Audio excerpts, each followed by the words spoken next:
Hello friends, Radhe Radhe, जय श्री श्याम। तो कैसे आप लोग? आई होप सब लोग अच्छे होंगे। तो फ्रेंड्स, आज मैं एक अलग सा टॉपिक लेके आई हूँ।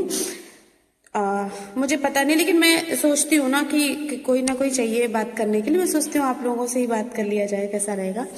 क्योंकि आजकल के समय में को किसी को तो टाइम नहीं है बात करने का। तो एक बड़ी अजीब बात हुई है जो मुझे समझ में नहीं आ रहा है कि इसका सोल्यूशन क्या है। तो मैंने सोचा ये वीडियो बना के आप लोगों तक शेयर कर दूं। मैं आपसे पूछती हूँ इस बात का जवाब। तो आप लोग मुझे बताइए। आज मैंने एक सदस्य थे, उनसे मैंने पूछा, महोदय से, कि अब तो बहुत कॉमन बात हो गई है, बेटियां भी अब मायके में आधी प्रॉपर्टी की हकदार हो गई हैं। अब तो बेटियां भी प्रॉपर्टी लेंगी और लेना भी चाहिए मेरे हिसाब से। वो लेना, मेरा इंटेंशन ये था कि मैंने ये बात बोली कि कभी कभी कुछ जगहों पे, सब जगह पे बात नहीं कर रही हूँ मैं, सिर्फ कुछ जगहों पे ऐसा है कि जहाँ पे जैसे लड़कियों का हस्तक्षेप नहीं होता है ना मायके वाली प्रॉपर्टी में, तो क्या होता है, वो चीज कभी कभी गलत हाथों में चली जाती है। हर जगह की बात नहीं कर रही हूँ, कहीं कहीं की बात कर रही हूँ, कुछ जगहों पे ऐसा हो जाता है। तो अगर वो लड़की, जैसे आपने एक प्रॉपर्टी ली और प्रॉपर्टी पे नाम आपने अपनी बेटे का डलवा दिया और उसके बाद उसमें बेटियों का भी पड़ा हुआ है नाम। तो क्या होता है कि कभी कभी अगर बेटियों का नाम है और आपके बेटे की लाइफ में कोई अजीब कैंडिडेट हो गया है, मतलब सारी दुनिया एक जैसी नहीं है, सभी लड़कियां खराब नहीं है, सभी भाभियां गलत नहीं है, सभी ननद बुरी नहीं है। तो मेरा ये कहना है कि अगर उसमें लड़कियों का भी नाम दिया हुआ है तो वो प्रॉपर्टी किसी गलत हाथ में जल्दी नहीं जाएगी। तो मतलब ये मेरा इंटेंशन था उनसे कहना, लेकिन उन्होंने इस बात को मोड़ के ऐसे प्रेजेंट किया। उन्होंने एक बात बोली जो मुझे बड़ा अजीब लगा। आप लोग कमेंट में बताना कि आपको कैसा लगेगा सुन के। बस थोड़ी देर की बात है, प्लीज सुन लीजिए ये बात।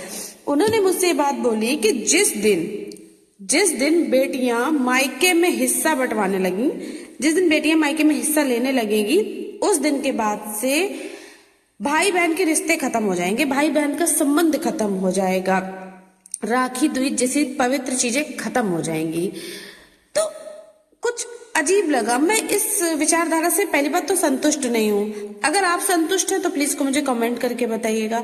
मुझे उनकी बात इतनी अजीब लगी है कि जैसे ही हमने ये बात बोली कि हम प्रॉपर्टी में हिस्सा ले सकते हैं, वो भी इंटेंशन गलत नहीं है, क्योंकि कुछ जगह पे ऐसा हो जाता है कि कुछ घर की बहुएं ऐसी निकल जाती हैं कि जो जैसे कुछ हादसा हो जाए या उनको परिवार की जिम्मेदारी नहीं लेनी है, सास ससुर का कुछ भी नहीं करना है, तो वो क्या करती हैं, गलत हाथों में प्रॉपर्टी अपनी दे देती। क्यों? क्योंकि वो शादी करके आई हुई हैं।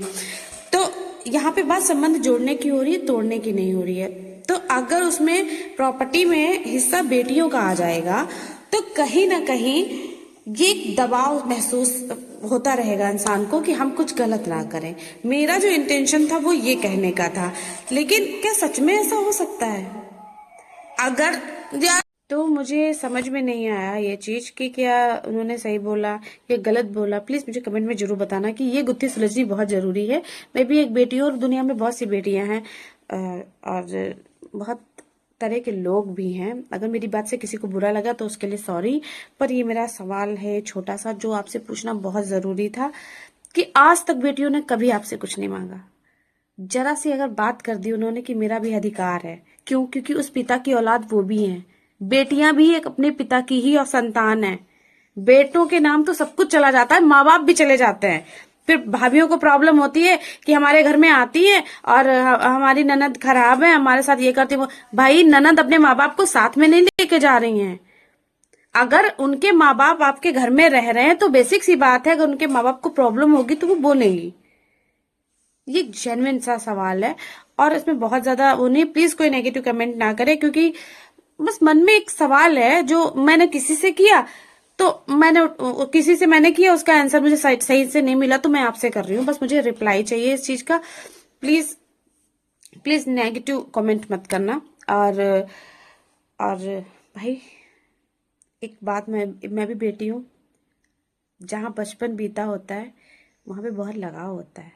मैं तो यही कहना चाहती हूँ कि बहुओं को नहीं बनना है, सास के लिए अच्छा ना बने, कोई बात नहीं, पर बहुएं अपने माँ बाप की जिम्मेदारी ले लें, ननदें अपनी माँ बाप की जिम्मेदारी ले लेंगी। या तो ऐसे कर लो, या तो सभी भाभियां अपने सास ससुर की जिम्मेदारी ले लें, तो भी ये गुत्थी सुलझ जाएगी और सारी चीजें सही हो जाएंगी। मेरा एक सिर्फ बात कहने का एक मतलब मुझे आंसर चाहिए इस चीज का, बाकी मेरा कोई मतलब नहीं है। क्योंकि जहां पे माँ बाप होते हैं, चाहे वो मेरे माँ बाप हो या आपके माँ बाप हो, आपको प्रॉब्लम होनी ही होनी है। आप चाहो ना चाहो, पर पता है जब आप कह नहीं पाते हो तो घुट जाते हो, तो कहना भी जरूरी है कभी कभी। पर ये वाला मुझे समझ में नहीं आया कि भाई दूज और भाई का रिश्ता भाभी का रिश्ता ये सब खत्म हो जाएगा। प्लीज मुझे कमेंट में बताइए, मुझे बहुत अजीब लग रहा है ये जो अभी मुझे जल्दी में ही कल किसी ने मुझसे बात बोली है, मुझे डाइजेस्ट नहीं हो रही। Please answer me and comment करके प्लीज जरूर बताइए। 2 मिनट सुन के जाइए। राधे राधे, जय श्री श्याम।